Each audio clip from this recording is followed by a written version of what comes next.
Welcome to the Antisonal morning prayer.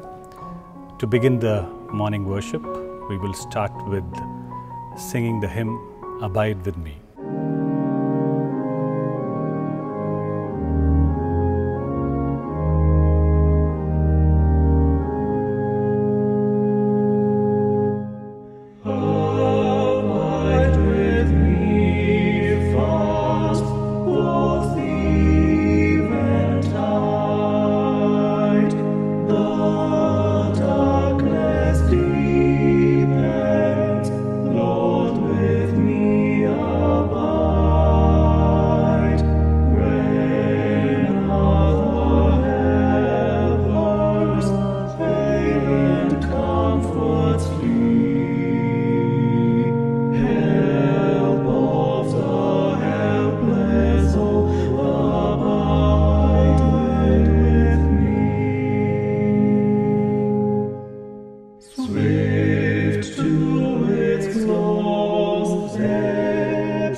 So today morning we are going to start the devotion by reading a scripture from Luke chapter 13, and I'm going to read it for you. Luke chapter 13 and verse 6.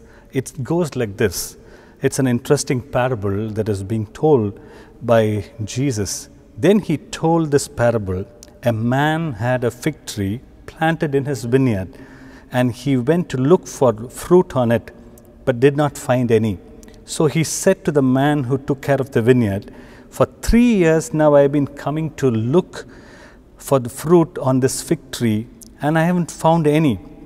Cut it down. Why should it use up the soil?" "Sir," the man replied, "leave it alone for 1 more year. I will dig around and fertilize it. If it bears fruit next year, fine. If not, then cut it down." Now, this comes as a warning for many of us. You may be a student, or you may be a staff, or you may be a parent who is listening to this. It's interesting to know that God expects each one of us to bear fruit in our lives, in our own respective places or respective walks of life that we are in. He doesn't want us to just exist. I think He wants us to bear fruit in every sense of the word. And I think time and again, not only in Luke, even in John, in the Gospels according to John, in I think chapter 15, he again talks about, bearing fruit. Bearing fruit is a character that he expects of every person on this face of the earth, because he has created each person in his own image. So thereby, as a creator God, he expects us to bear fruit. There are 3 important things that we can learn to bear fruit. If you look into John chapter 15, I'm going to read it for you. It's an interesting verse again. It says, again it talks about bearing fruit. It says, "I am the true vine, and my Father is the gardener. He cuts off every branch in me that bears no fruit, while every branch that does not bear fruit, he prunes, so that it will be even more be fruitful. And I think again it reiterates that, He gives more time for those who feel that I am only existing, but I don't know what to do or how I can bear fruit. Now, all of us know the simple logic that any tree that needs to bear fruit, the root has to be set right first. And that's why the first incident, the parable, we talked about the gardener tilling it around and fertilizing it so that the roots will observe the right kind of things that can observe, and thereby the fruit will be better. Sometimes, when we have a garden and when it doesn't fruit, you wait for some time, and after some time, you give up and say, okay, let's cut it off. It's of no use. But God gives time for each one of us in our own respect. In Acts, we read, that time and space are determined by God for each person. For each person, wherever you need to be in, which place you need to be in, probably you're a first year or a third year, or you're in a second year post-graduation, or you're a PhD scholar, God has a purpose for which that He has placed you in this college, or you are a part of a student, or you're placed at home listening to an online class, or you're placed you in an offline class right in the campus. So there are three secrets to bear fruit. Number one, John chapter 15 and verse 4. He says, remain in me and I will remain in you.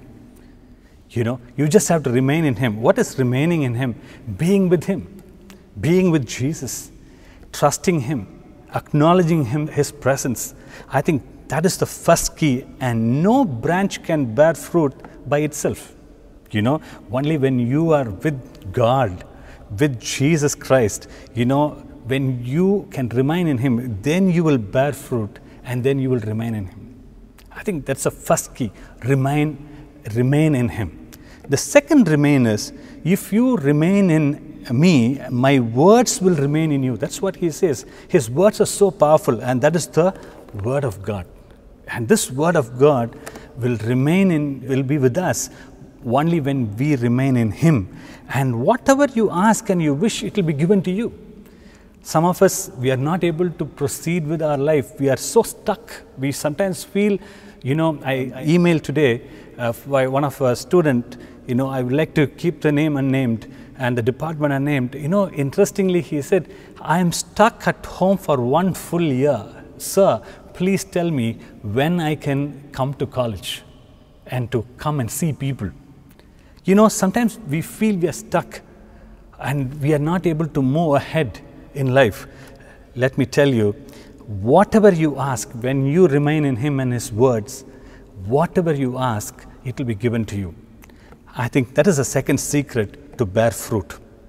The third important thing of remaining in Him, it's found in chapter 15 and verse 10. It says, if you obey my commandments, you will remain in my love. I think we need to remain in His love. Not what the world gives, which is very, very conditional, but He also gives a conditional love and an unconditional love. When I say conditional love, He also expects us to remain in Him and trust in Him. Just unconditionally, He is willing to open His arms and to love you. In case if you feel lonely, wherever you are sitting and listening to this, He is ready to carry you through, and just because you trust Him and acknowledge Him, Lord, you are my Savior. I want to trust you this morning, and I want you to work in my life so that I can bear fruit. So there are three secrets. If you want to bear fruit, you have to remain in Him. If you want to be a disciple, you need to remain in Him. And the third one is, if you want to remain in His love, again, you need to remain in Him. If you remain in Him, you will enjoy the love that He shows. Dear friends, this morning, as we meditated this, you and I, God expects us to bear a fruitful life, to live a fruitful life. Our surrounding, our family, our classes, our classmates, we need to be a blessing. I think that is why God has created us in His image. For His pleasure, He has created us. Shall we ask the Lord, I would like to remain in you, and I would like to be a disciple. I would like my wishes to be fulfilled. The secret is just be with him and remain in him and abide in him. God bless you. Have a wonderful day today. Shall we look to God in prayer? Father God, we thank you for this morning. We thank you that you have taught us a new lesson today, that to be a disciple, to be fruitful, to bring meaning in my life. Lord, all I need is you. We invite you, Lord, into our hearts, into our mind, into our soul, into every being of who we are, Lord. And we want to bear fruit. We thank you that this morning we could hear this. In Jesus' name we pray. Amen.